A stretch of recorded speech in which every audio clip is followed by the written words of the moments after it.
You have successfully joined the webcast. Please stand by. The meeting will begin shortly.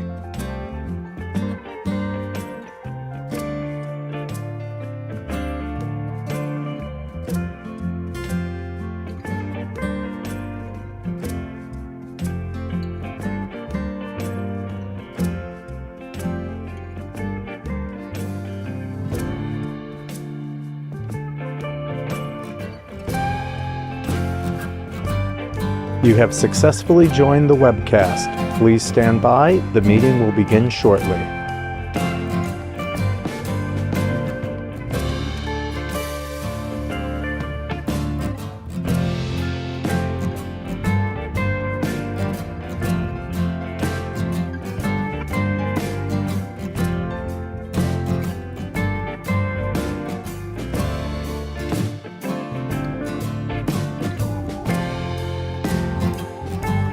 You have successfully joined the webcast. Please stand by. The meeting will begin shortly.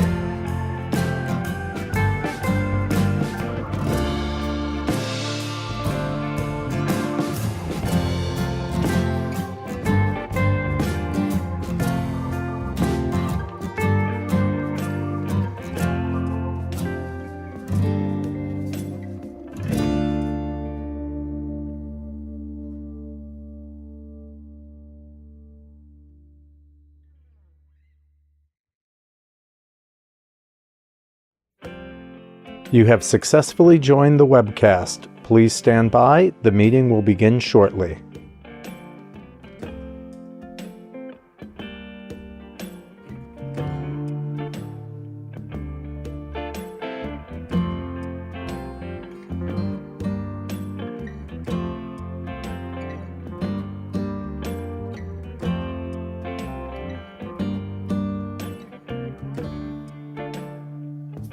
You have successfully joined the webcast. Please stand by. The meeting will begin shortly.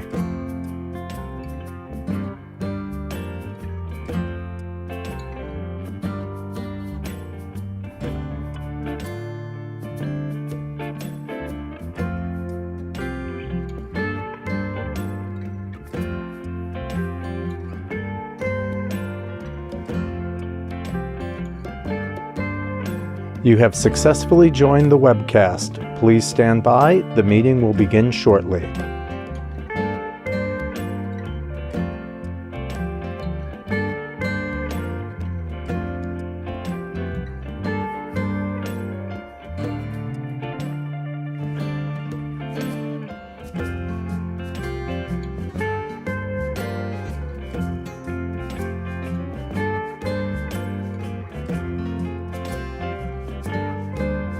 You have successfully joined the webcast. Please stand by. The meeting will begin shortly.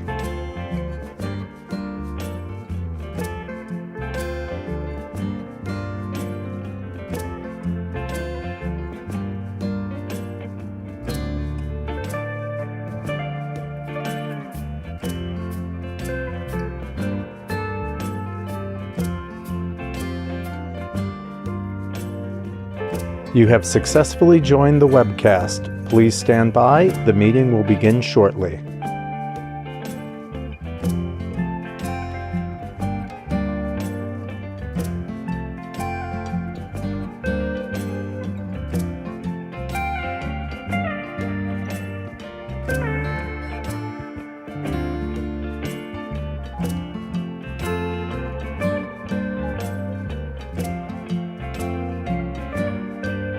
You have successfully joined the webcast. Please stand by. The meeting will begin shortly.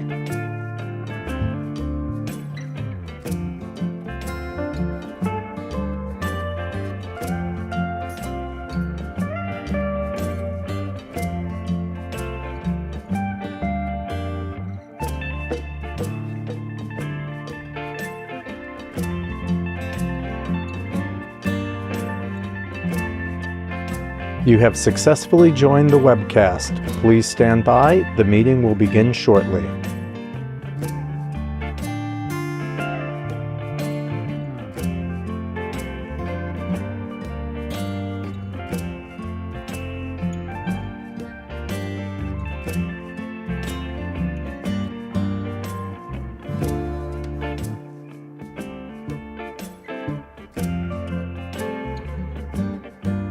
You have successfully joined the webcast. Please stand by. The meeting will begin shortly.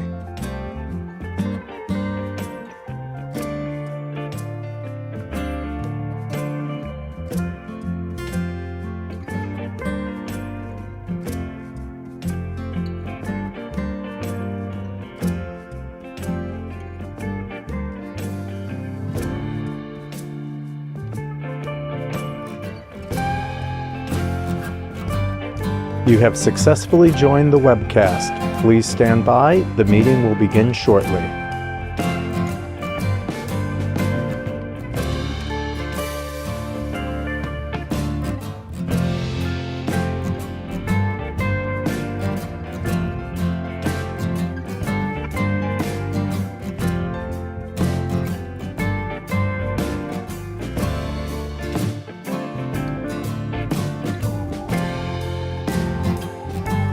You have successfully joined the webcast. Please stand by. The meeting will begin shortly.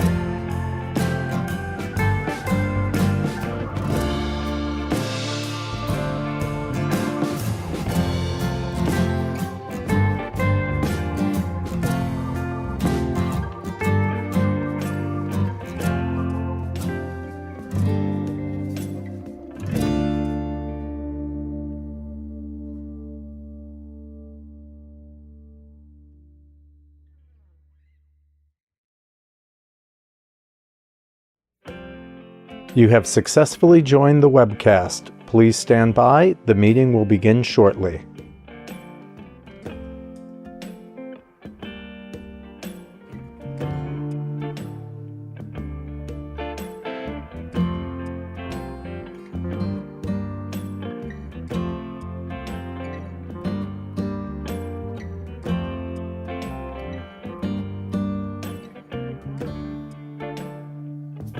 You have successfully joined the webcast. Please stand by. The meeting will begin shortly.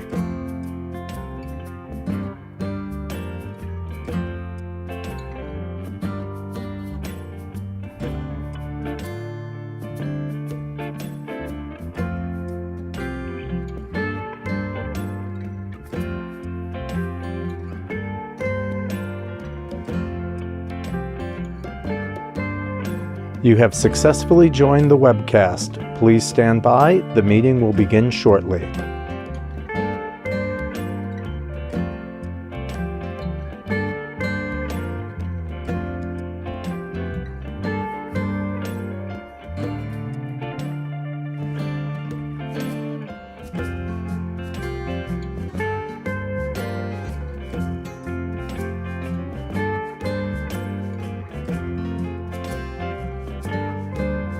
You have successfully joined the webcast. Please stand by. The meeting will begin shortly.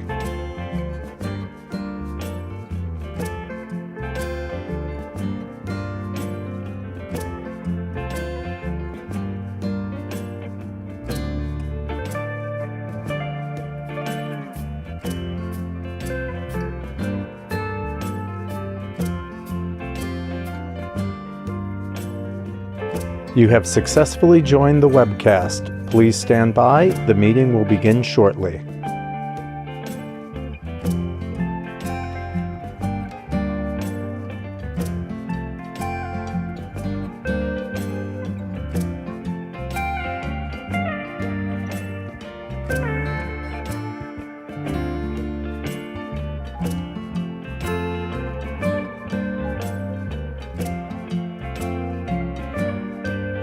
You have successfully joined the webcast. Please stand by. The meeting will begin shortly.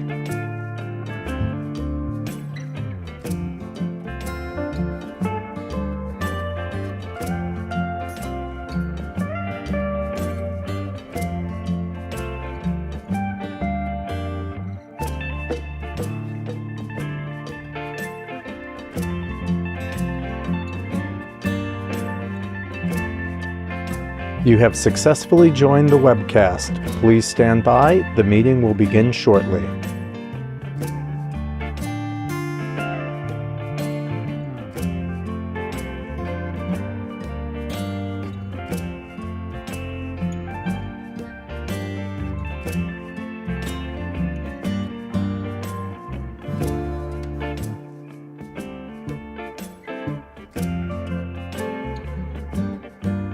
You have successfully joined the webcast. Please stand by. The meeting will begin shortly.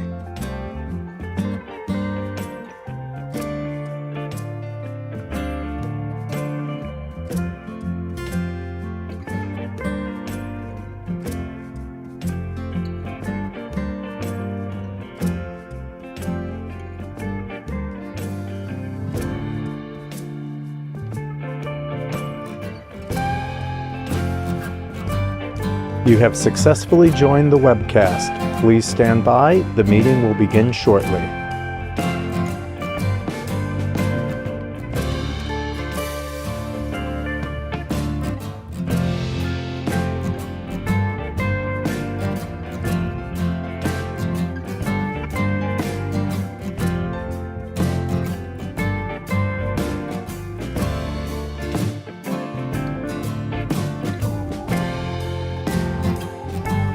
You have successfully joined the webcast. Please stand by. The meeting will begin shortly.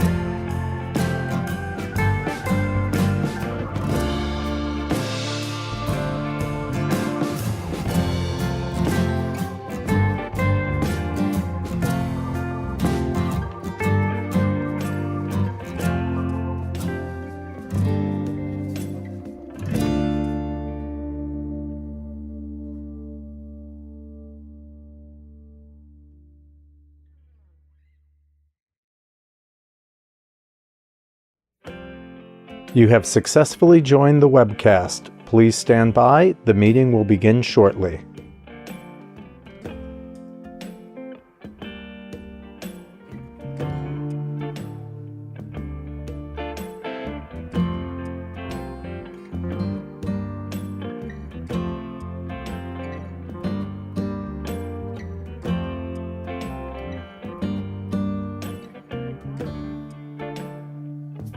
You have successfully joined the webcast. Please stand by. The meeting will begin shortly.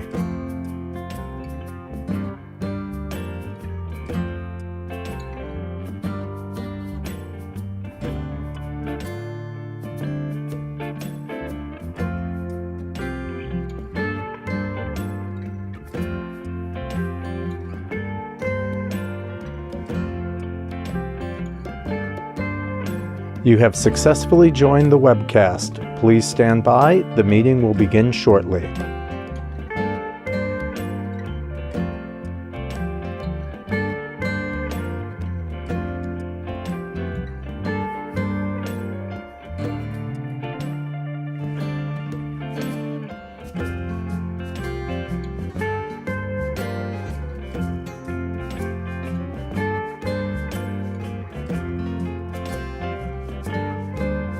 You have successfully joined the webcast. Please stand by. The meeting will begin shortly.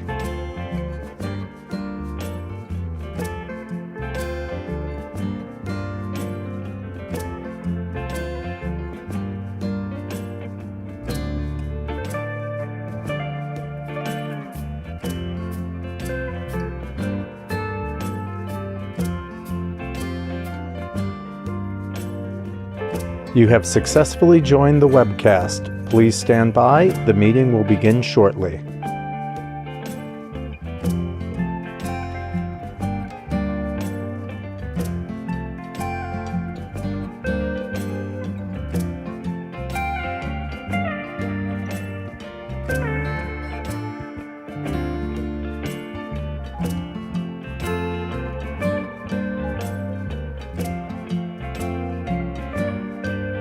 You have successfully joined the webcast. Please stand by. The meeting will begin shortly.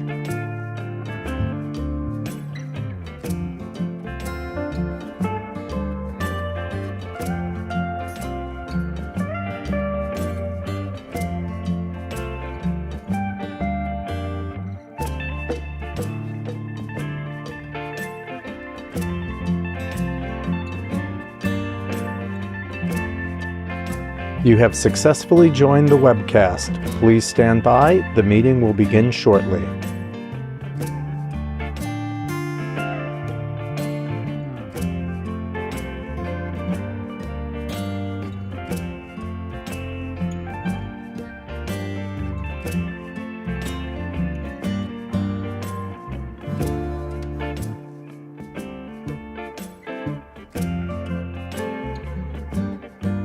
You have successfully joined the webcast. Please stand by. The meeting will begin shortly.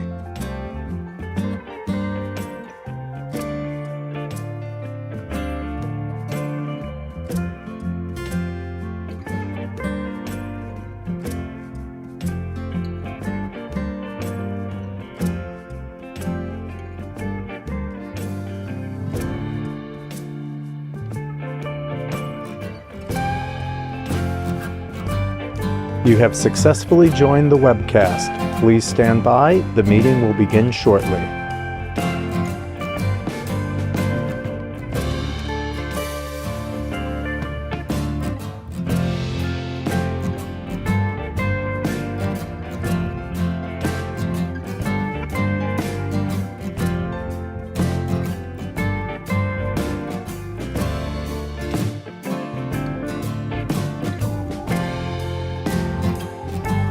You have successfully joined the webcast. Please stand by. The meeting will begin shortly.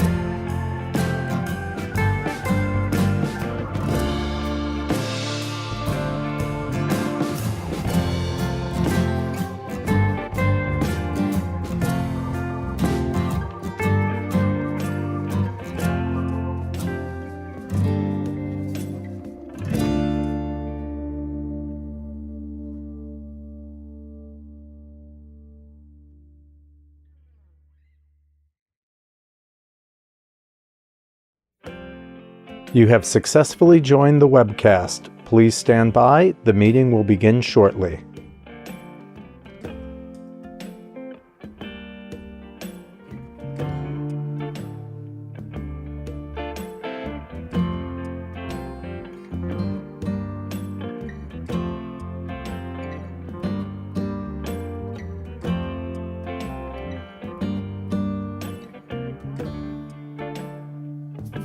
You have successfully joined the webcast.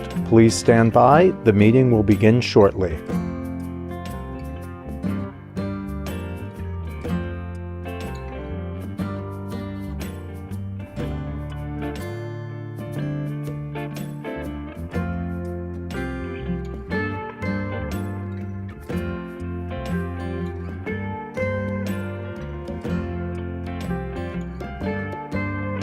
You have successfully joined the webcast. Please stand by. The meeting will begin shortly.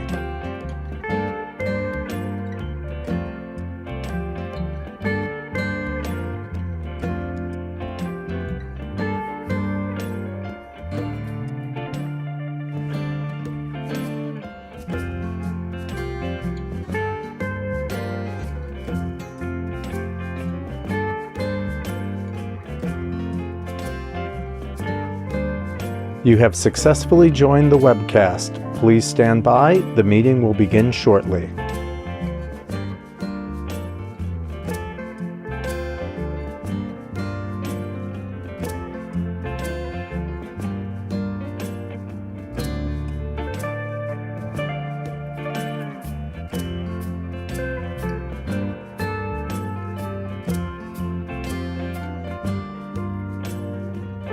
You have successfully joined the webcast. Please stand by. The meeting will begin shortly.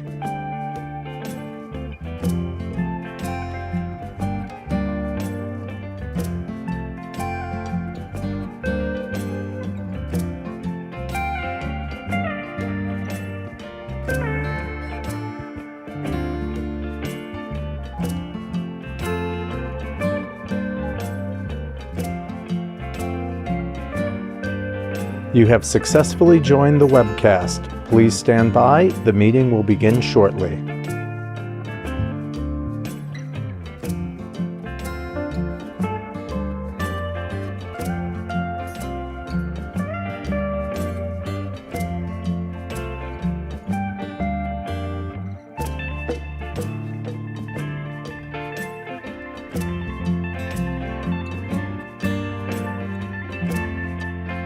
You have successfully joined the webcast. Please stand by. The meeting will begin shortly.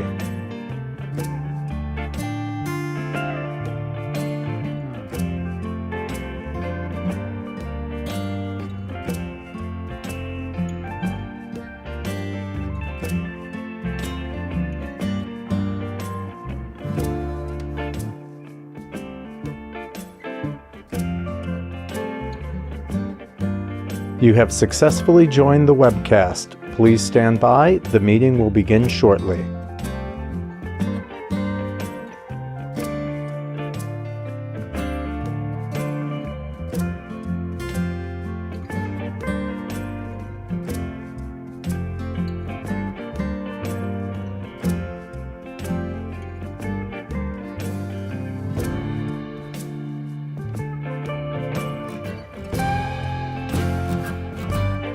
You have successfully joined the webcast. Please stand by. The meeting will begin shortly.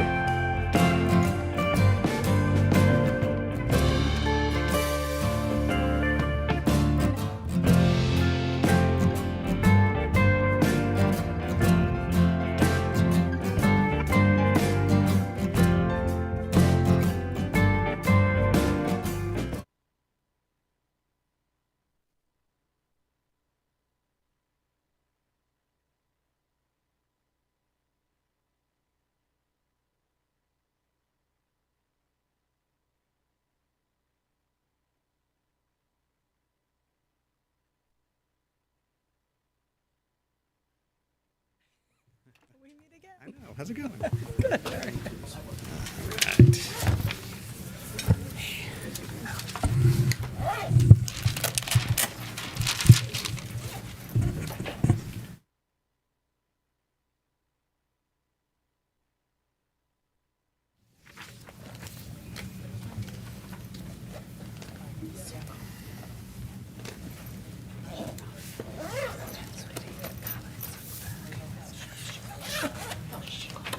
You guys ready?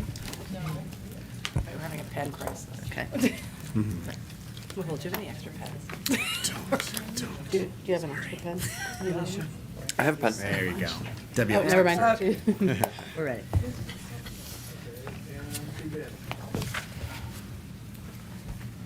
Good morning. I'm Holly Light, Chair of the LMDC, and I now call to order the meeting of the directors of the Lower Manhattan Development Corporation for Tuesday, May 16th, 2023. We're holding today's meeting at the offices of Empire State Development, our parent corporation.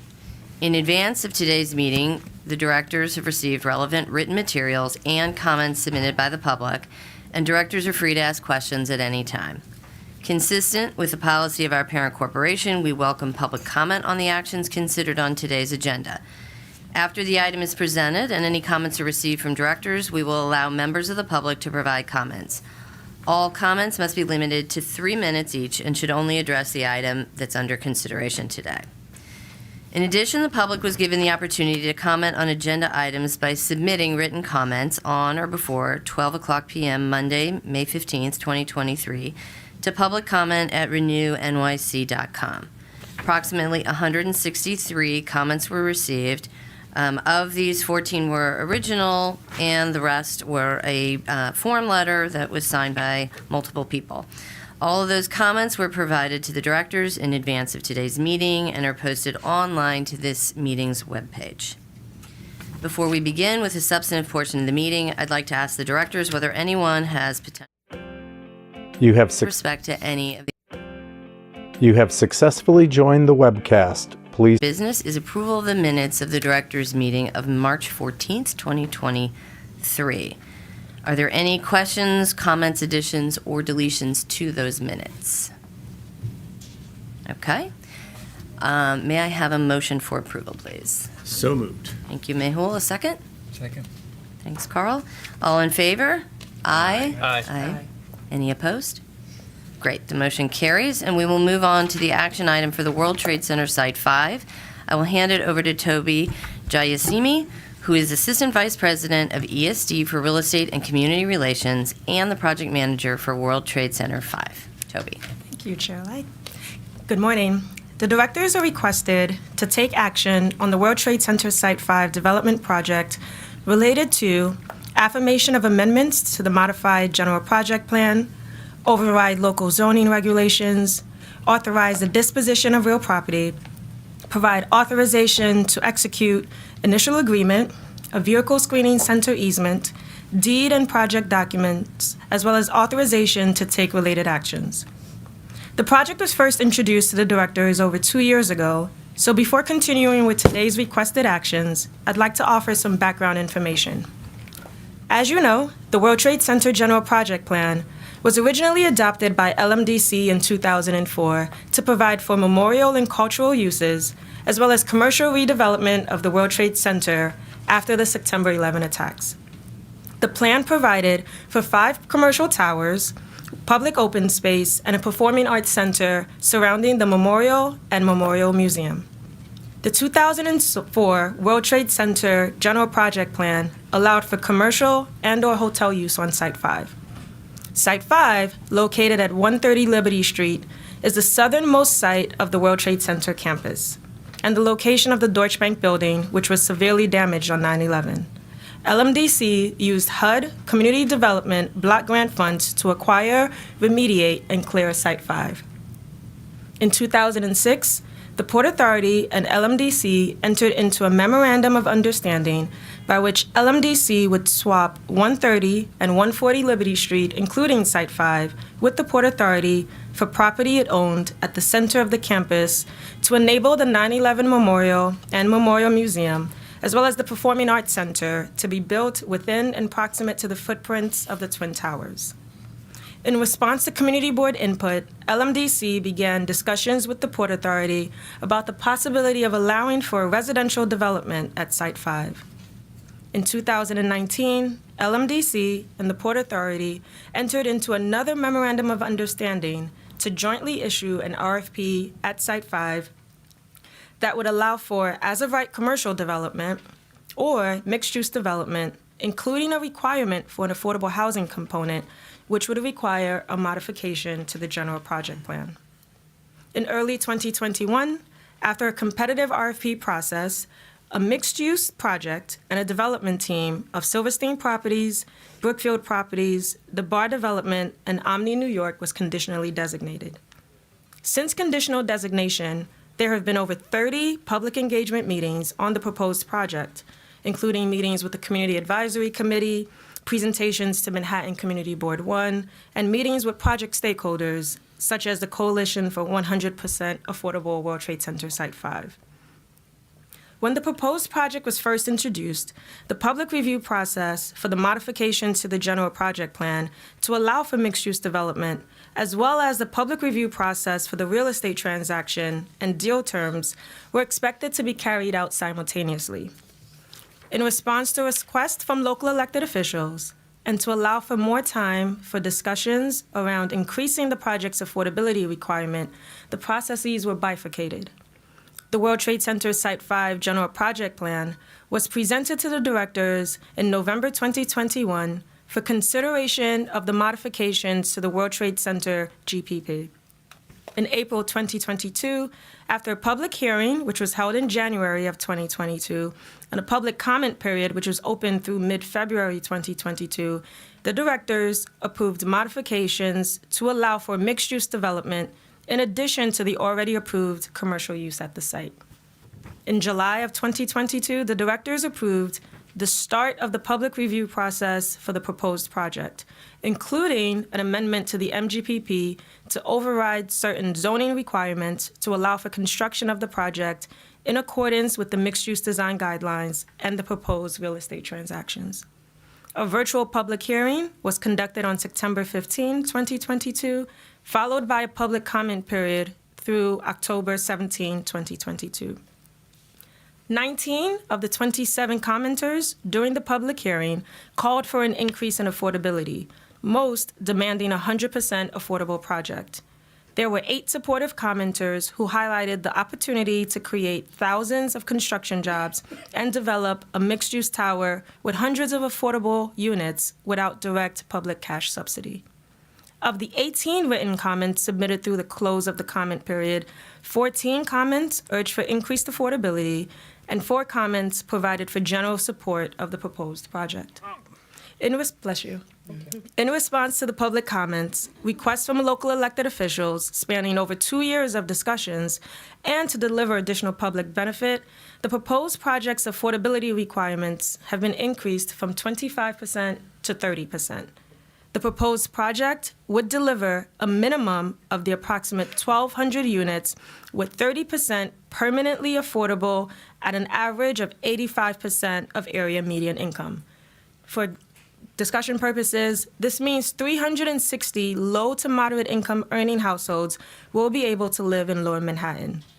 1/3 of the affordable units, or approximately 120 units, will be leased at 60% of area median income. That's earnings of approximately $56,000 a year for an individual and approximately $80,000 a year for a family of four being able to afford to live in Lower Manhattan. This proposed change does not require public subsidy.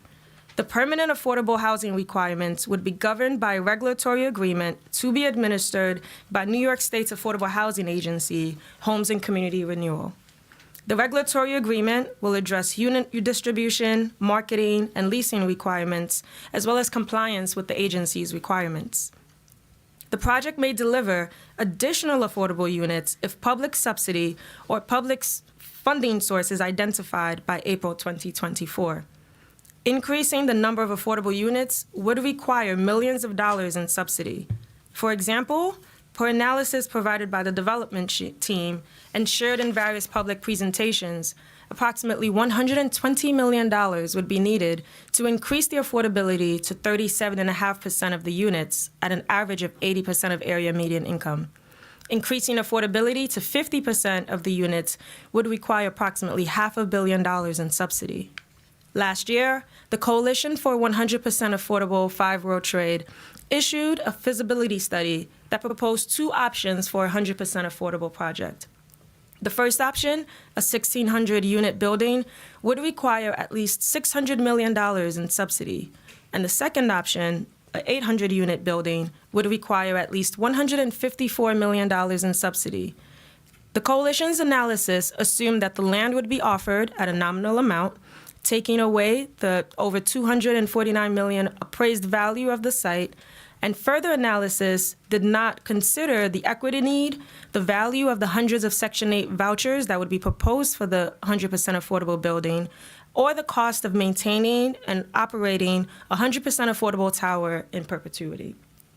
As described in the materials, the proposed project would deliver office space, retail, a community facility, a connection to Liberty Park, and approximately 1,200 residential units, of which at least a minimum 30%, or approximately 360 units, will be permanently affordable to units leased to households earning an average of 85% of area median income.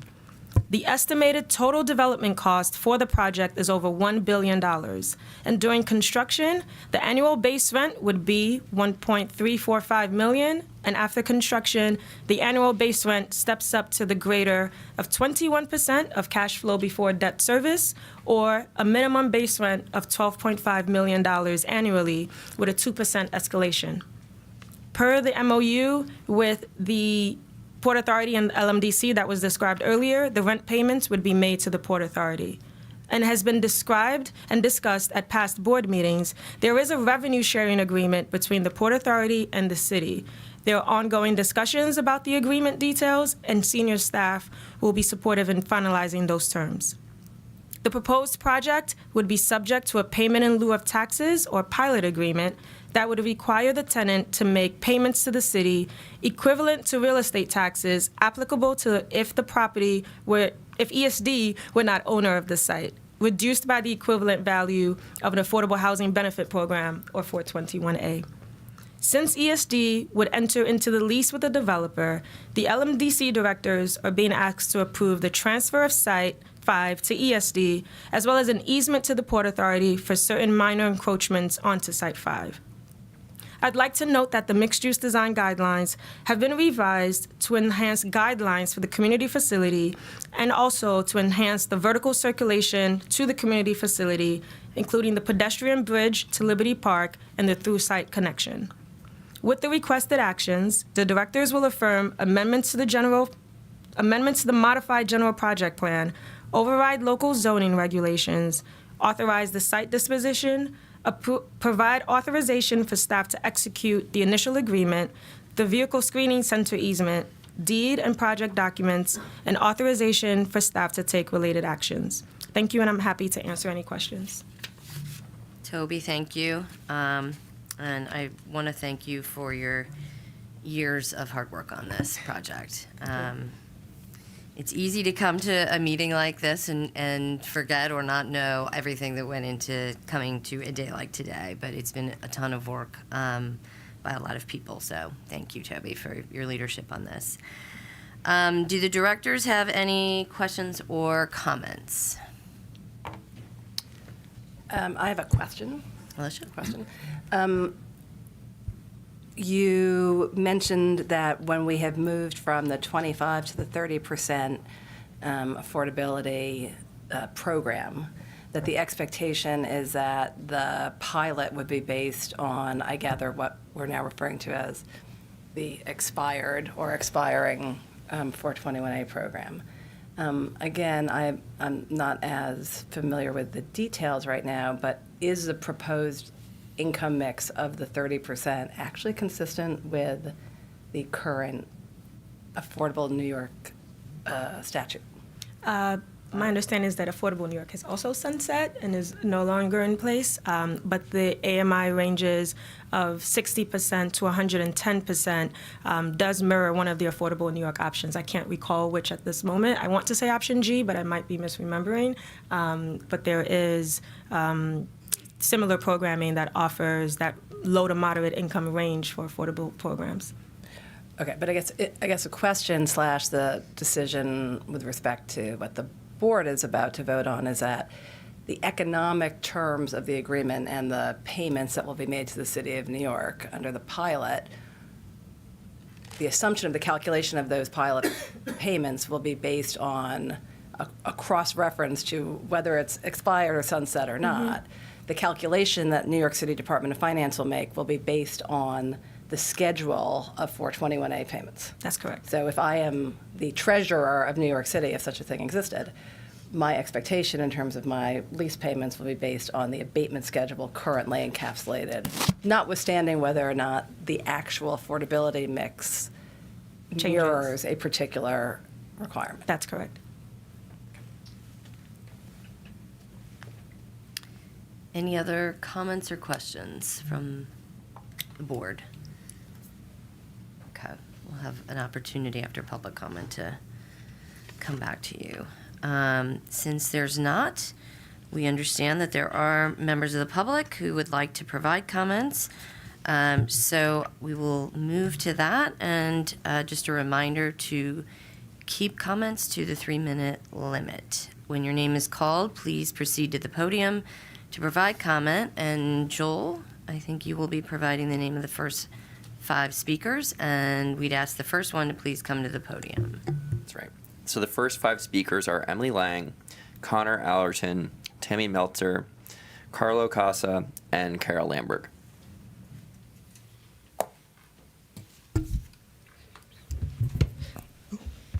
Hello, is this on? Sorry, excuse me. Hi everyone, my name is Emily Lang. I'm here today on behalf of State Senator Brian Kavanaugh, who represents the 5 World Trade Center site.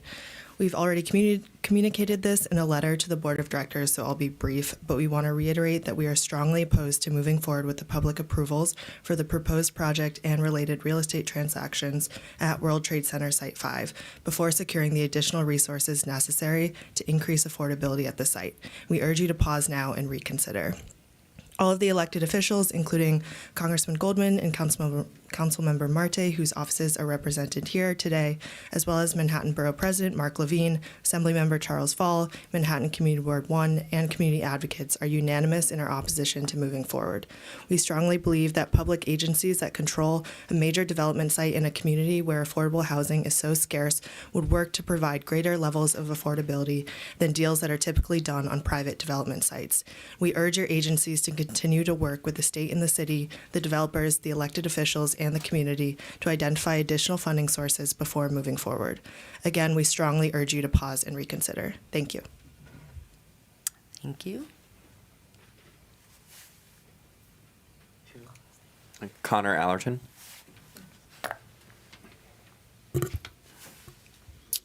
Hello, and thank you for allowing me to speak today. I'm here speaking on behalf of Christopher Marte, council member for District 1 in Lower Manhattan. Not only do I speaking as the council member, not only do I represent the World Trade Center campus, but communities across Lower Manhattan, all of which have seen demand spike for deeply needed affordable housing.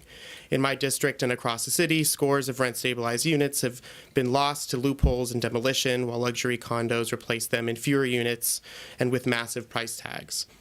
Scraps of affordable housing provide some relief for the 1 in 1,000 applicant who wins the housing lottery, but even these rents escape the budgets of many. In rare cases, publicly owned lots provide opportunities to yield 100% affordable housing at the lowest income levels. 5 World Trade Center is not a rare case, but a unique one. This is possibly the city's one opportunity to build this many income-restricted units on one property, and what better location than 5 World Trade Center? We have a singular opportunity to build the city's largest income-restricted building in the city's most transit and resource-rich neighborhood in the middle of an affordable housing crisis. I want to make clear that today's proposal does not respond to the years-long call for deeper and more affordability at this site. 5% more affordable units at higher AMI levels with no added subsidy cannot be considered more affordable. Affordability mixes can always change with the same financing, and a greater quantity of less affordability is effectively moot. The demand remains for a greater capital investment into the project to yield more affordable units at comparable or lower income levels. Community advocates have consistently cited potential funding sources that we believe have not been exhausted, and I see no reason why we must proceed with board approvals when no progress has been made on unanimous demands for more affordability. We're not asking for an arbitrary deadline by which funding sources can be identified, but for a commitment from the state to proactively seek out the subsidies necessary to maximize affordability on this site and to seize this unique opportunity. I join my colleagues in urging you to pause this process until these demands are met. Thank you. Thank you. Tammy Meltzer.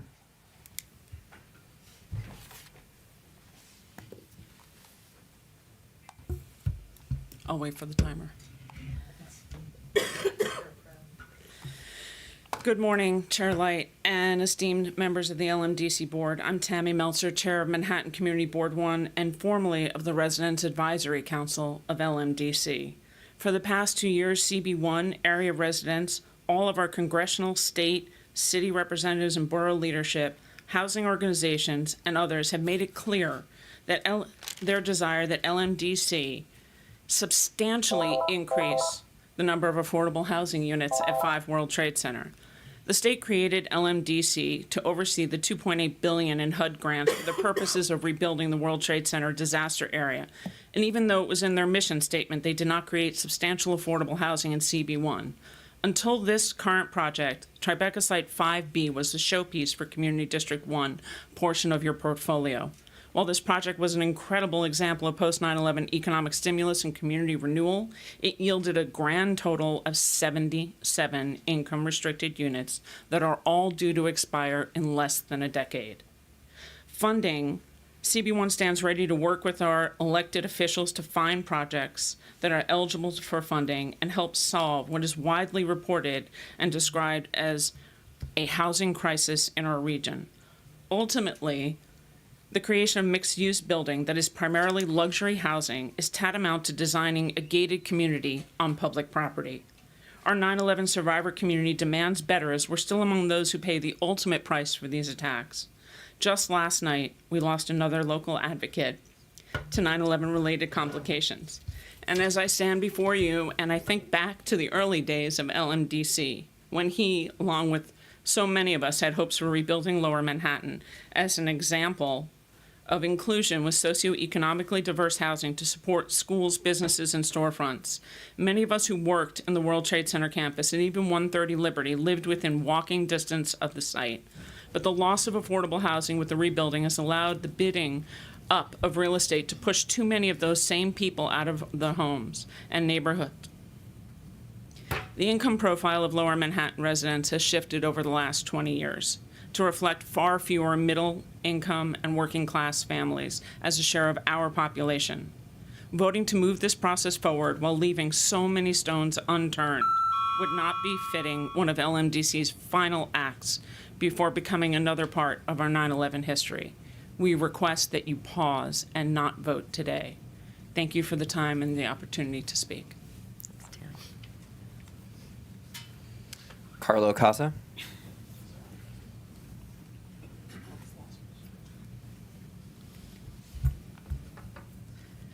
Chair Light and directors of the Lower Manhattan Development Corporation, thank you for the opportunity to speak today. My name is Carlo Casa, the Director of Research and Policy at the New York Building Congress. I urge you to support the proposed action to amend the modified general project plan and override local zoning regulations to facilitate the mixed-use development at 5 World Trade Center. The New York Building Congress represents over 500 constituent organizations and over 250,000 skilled tradespeople and professionals who design, build, own, and operate the city's buildings. 5 World Trade Center is an unprecedented opportunity to address the housing crisis facing New York City by delivering 1,200 apartment units, including 360 permanently affordable units, all with remarkable access to public transit.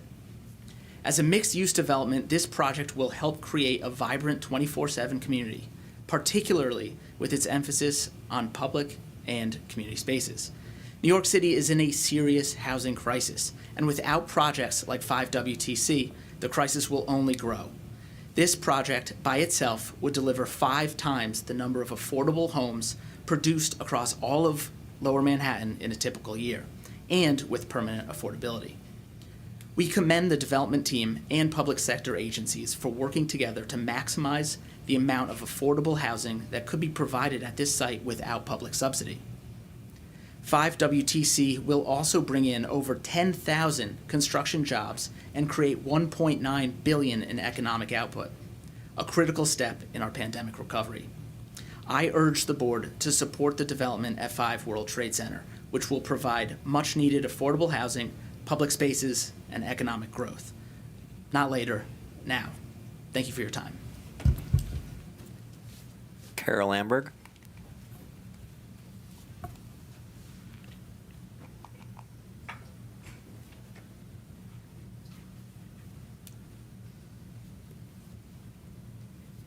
Greetings to the members of the committee, and appreciate all the hard work that everybody's doing. Having said that, I was executive director of Settlement Housing Fund for 30 years and have about a 50-some-odd year experience in affordable housing. I'm proud of every development we've ever done, but a few of them send a message that is very special, like rebuilding the Bronx, Manhattan Plaza for performing artists that just spurred the whole 42nd Street redevelopment. This is another.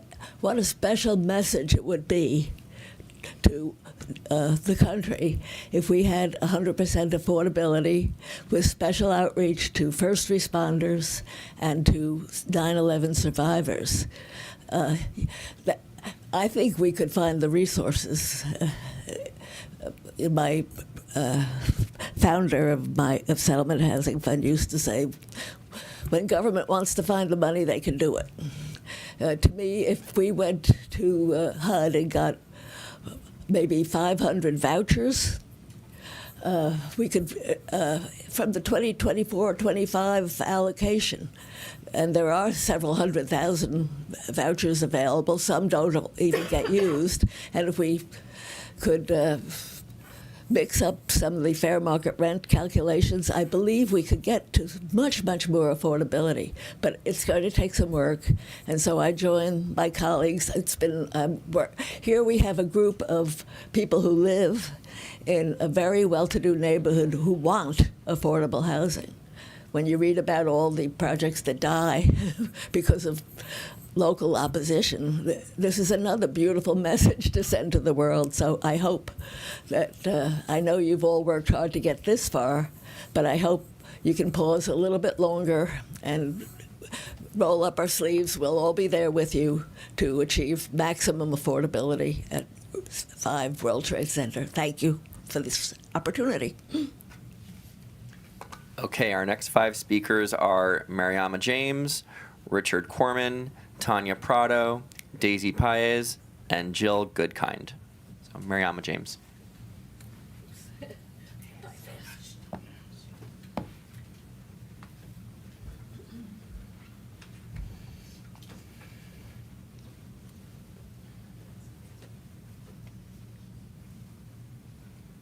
Good morning.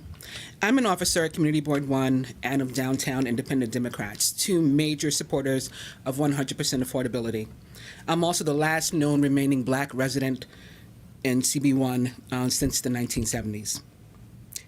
And I'm the first Black district leader in that area as well. AD 65, my home in my district, is also home to a number of 9/11 affected businesses and residents, as well as one of the World Trade Center Environmental Health Centers of Excellence, and our other area hospital. I live 5 blocks east of where Tower 1 once stood, on which my grandfather, Lewis Thomas, was one of only 3 Black construction workers. And consequently, I'm a 9/11 survivor and the mother of 3 survivors. I'm also the daughter of 2 late survivors. I lost my dad in May of 2021, and my mom worked at Deutsche Bank at the site where Tower 5 will now stand and died of her related cancer earlier this year. As such, I'm not just disappointed or even outraged. I'm offended by this move.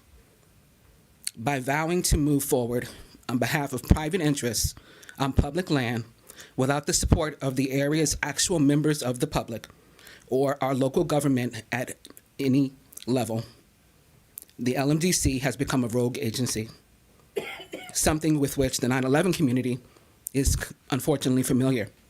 You didn't listen to us when we told you that the Deutsche Bank building was being improperly dismantled, ultimately causing the death of 2 firefighters and severe injury to another. We were right then and we're right now. Imagine erecting a pillar to the world's super rich, practically upon the gravesite of New York's hero labor class with HUD money. It's disgusting. I ask you to please pause this.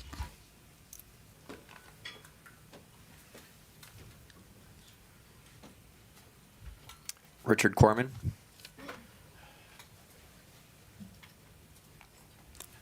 Good morning, Chair and Board. Thank you for having me here today. My name is Richard Corman. I am a member of the 5 World Trade Center Coalition for 100% Affordable Housing. I happen to be also a member of Community Board 1 and the president of Downtown Independent Democrats.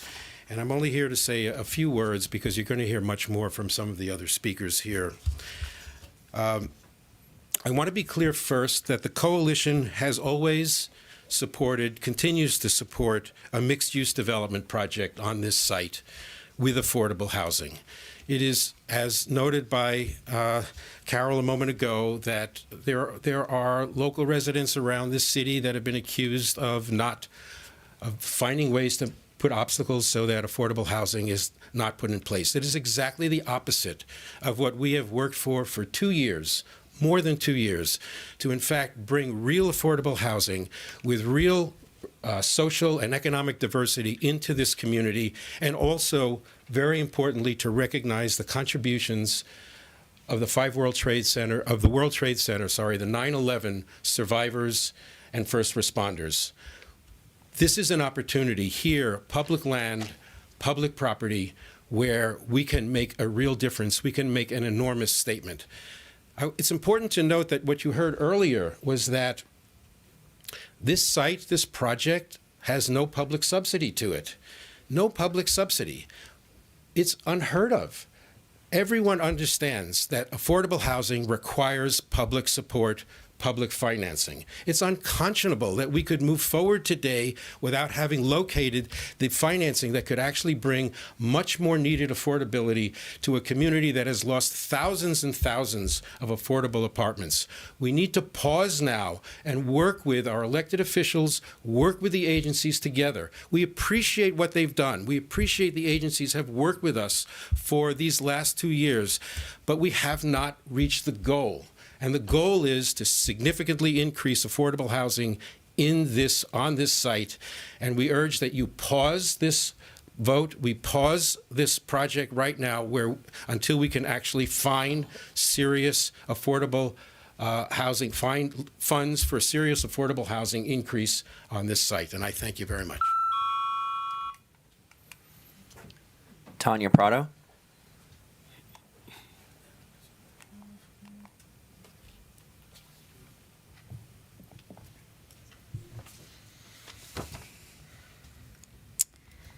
Hello, I'm here representing the Downtown Alliance. We're the business improvement district for Lower Manhattan.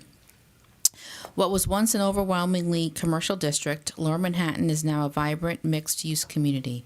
The neighborhood is home to over 63,000 residents and a diverse mix of over 1,000 restaurants and retailers. The rebuilding of the World Trade Center campus has been at the heart of that metamorphosis. Brookfield Properties and Silverstein Properties proposed development project for Site 5 would help complete the Trade Center redevelopment and contribute greatly to Lower Manhattan's long-term success and prosperity. The Downtown Alliance has long advocated for the development of Lower Manhattan into a mixed-use district. The residential and retail uses being proposed at Site 5 are consistent with the broader planning principles that have guided Lower Manhattan's two-decade-long recovery from the September 11th attacks.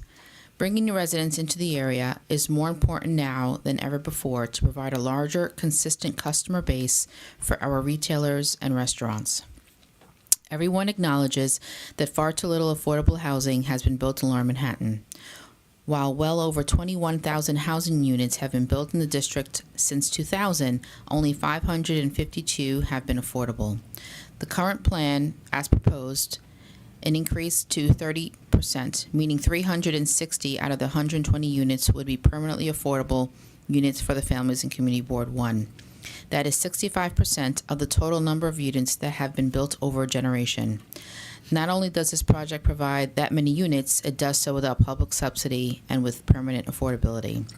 While we welcome further discussions to investigate if additional units can be produced at a sensible cost, it is clear to us that the plan is meritorious in its present state. To reject this proposal will be to ignore Voltaire's admission to not let the perfect be the enemy of the good. It is worth noting that the cost of additional subsidies from public sources would come at an unusually high cost per unit. For the creation, for example, of an additional 5% of affordable units, it is estimated that upwards of $58 million public dollars would be needed. At a time where the volume of need throughout the city for affordable housing is huge and pressing, that is a stark sum. Lastly, one of the earliest goals embraced by the World Trade Center planning process was reconnecting the campus to the surrounding community. By adding much-needed retail to Greenwich Street, and the proposed Site 5 project would substantially improve the pedestrian environment in the area south of the World Trade Center, and would finally realize the goal of fully restoring Greenwich Street. On Thanks. behalf of our board, we encourage your approval. Thanks, Tanya. Daisy Paez?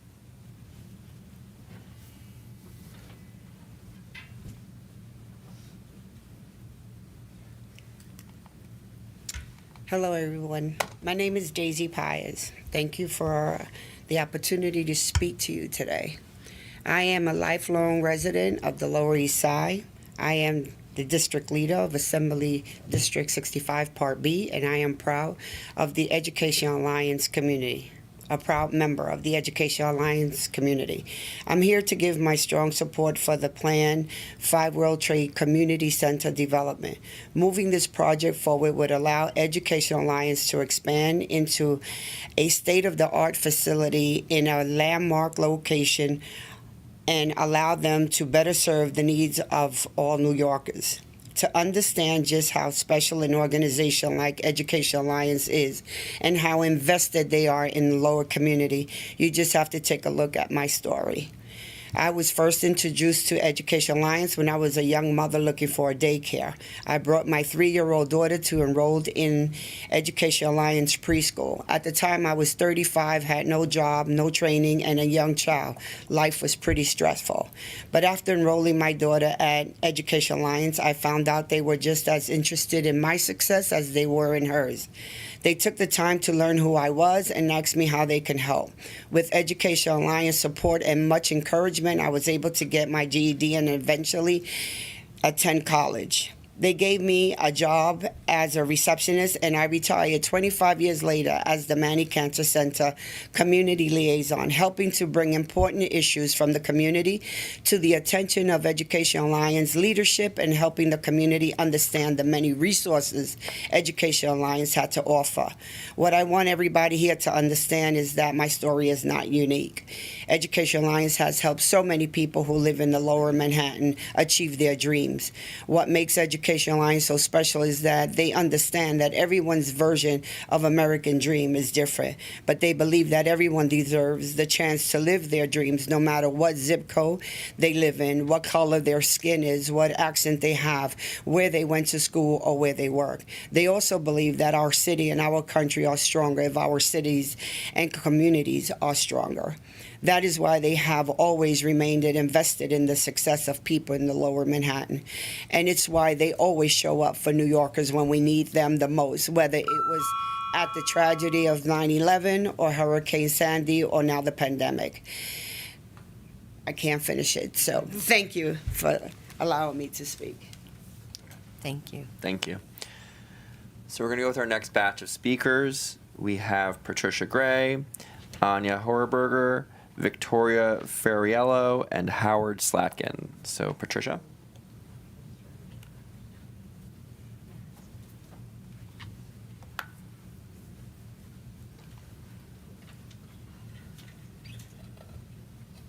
Hi.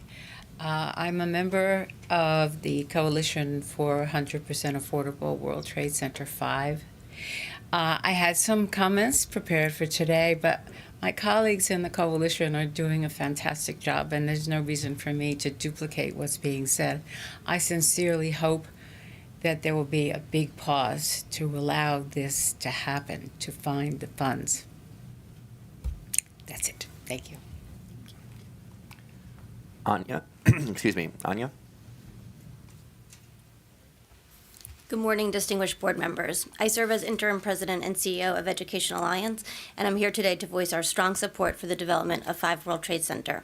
For those of you who don't know EA, we are a nonprofit network of community centers that have served people in Lower Manhattan for over 130 years.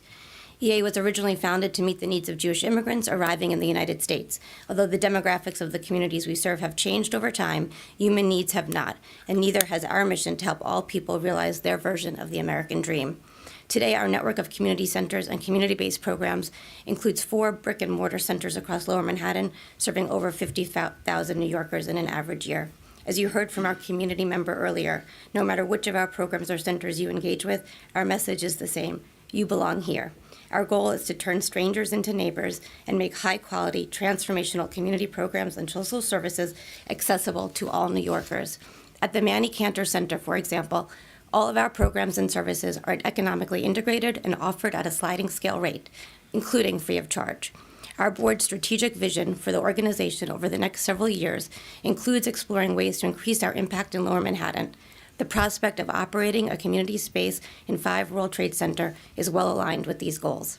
We also think that 5 World Trade Center is an incredible opportunity to extend our mission to provide high-quality services to all New Yorkers.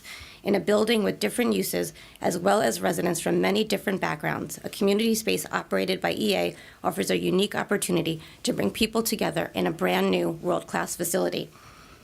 EA's involvement with the 5 World Trade Center project began when the Manny Cantor Center was recommended to the development team as a best-in-class model of a community facility in Lower Manhattan.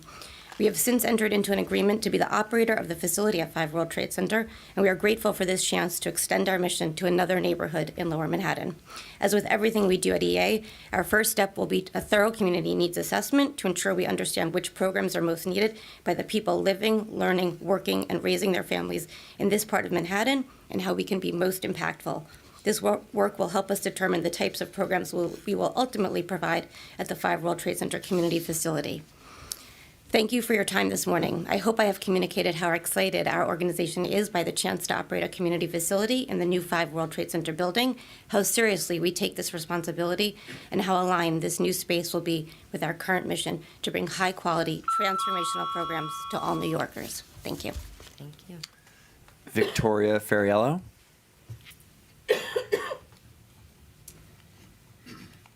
Good afternoon, Chairwoman and board members.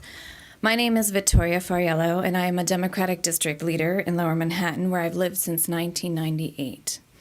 I'm also a member of the Coalition for 100% Affordable 5 World Trade Center. On September 11th, my husband and I lived on Maiden Lane, just 3 blocks from the South Tower. We witnessed the horrors of that day in real time. We saw the towers disintegrate before our eyes. while people covered in soot ran through the clouds, running down our streets. We watched the destruction of the Trade Center, and we also saw the beauty and strength in our community as members came out, both neighbors and store owners, running to help those who were coming from the towers, not knowing whether they were putting themselves to risk. These are the same people who stayed to rebuild, who, along with first responders, sacrificed their health to come back, and to come back from the worst tragedies, and who now can no longer afford to live there.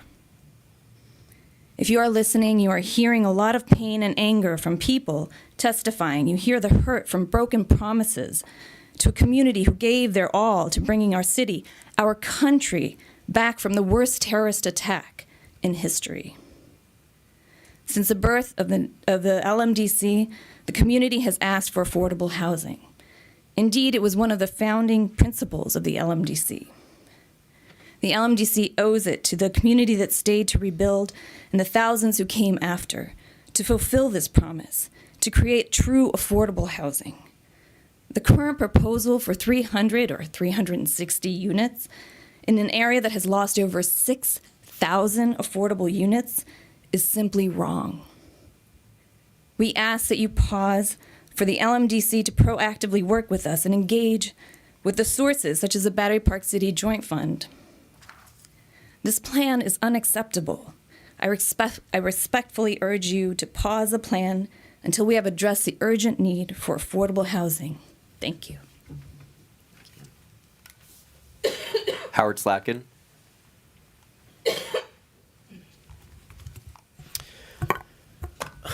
Thank you, Chair Light and directors, for the opportunity to comment today. I am Howard Slatkin. I'm Executive Director of the Citizens Housing and Planning Council, a nonprofit civic organization dedicated to addressing the city's housing and planning needs. The public discussion of affordable housing sometimes makes it seem as if achieving affordability is primarily an act of will, when, of course, it is a decision about the distribution of resources. The creation of affordable housing in Lower Manhattan, an area rich with access to jobs and services but with little affordable housing, is indeed an important opportunity. And on its own, maximizing affordability sounds like an unquestionable good. But it's important to examine not just opportunity, but opportunity cost. What would funds achieve if they were not directed to this project? The affordability in the ESD-sponsored proposal would be paid for through a pilot arrangement that exchanges future payments in lieu of taxes for affordability, mimicking how tax incentives have historically functioned to support mixed-income development. The revenues foregone here would not exist in the absence of the project and couldn't be spent for other purposes, which presents an important contrast with the use of other potential appropriated funding sources to address affordability goals. New York typically spends all of the funds it has appropriated for affordable housing, so directing more into one project has the implication of meaning less is available for other projects seeking funding. And with a high-cost project such as this one, the approach may not just steer resources from one project or neighborhood to another, but could actually reduce the total amount of affordable housing that these public dollars can buy. This is not to suggest that government should never use its resources in high-cost areas, of course, but this does pose difficult choices that should not be ignored or obscured. Putting funding from other programs into this project could necessitate putting off unspecified affordable housing investments in places like Central Brooklyn or the South Bronx, for example. But the locally oriented process of project review does not generally involve consultation with officials from these other neighborhoods and can obscure the true costs of decisions. It's important to find ways to give voice to those communities that might otherwise quietly be deprived of affordable housing resources. In acting today, I urge LMDC to consider responsibly the approach to funding for affordable housing in a way that's good, not just for the neighborhood, but for all New Yorkers. Thank you. And that concludes our speakers. Okay. Thank you, Joel. Thank you to all of our speakers. And as noted earlier, we also received 163 written comments that were provided to the directors and are posted online. Do the directors have any other comments or questions? I have one quick question. Thank you to Carol and the public. If vouchers were found for this project, could they be applied here? Yes, as described in the materials, we are providing for a time period through April 2024 to be able to increase the affordability at the project. So if there's a funding source that's identified, be it vouchers or at various levels of government, then we would continue the discussions around increasing affordability at the project. Again, the 30% proposed project at the 85 AMI average is, one would describe it as the floor, to use the language discussed earlier, as a floor for delivering affordability at the project. It doesn't preclude increasing affordability or continuing the discussions around affordability over the course of the next year. Thank you. Carl, I've been engaged, as well as Toby and Arden, in multiple conversations with HUD and the city and state about vouchers, since that was something that was brought up. In order to put vouchers to this project, it would have to be a special allocation that would come from Congress. All of the vouchers for New York City go through the NYCHA and through HPD. HPD uses all of its vouchers for its affordable housing pipeline. NYCHA has a 17,750 person waiting list for vouchers. So New York City is probably more oversubscribed for vouchers than any place in the country. So to have a special allocation of the type that Carol talked about would require an act of Congress. Got it. Thank you. Any other questions or comments? Okay, then I will now entertain a motion for approval for the actions that Toby laid out. Do I have a motion? So moved. Give me a second. Second. Thank you, Alicia. All in favor? Aye. Aye. Any opposed? All right, thank you. The motion carries. There being no further business, may I have a motion to adjourn the meeting? So moved. Second? Second. All in favor? Aye. Thank you. Thank you all for participating today.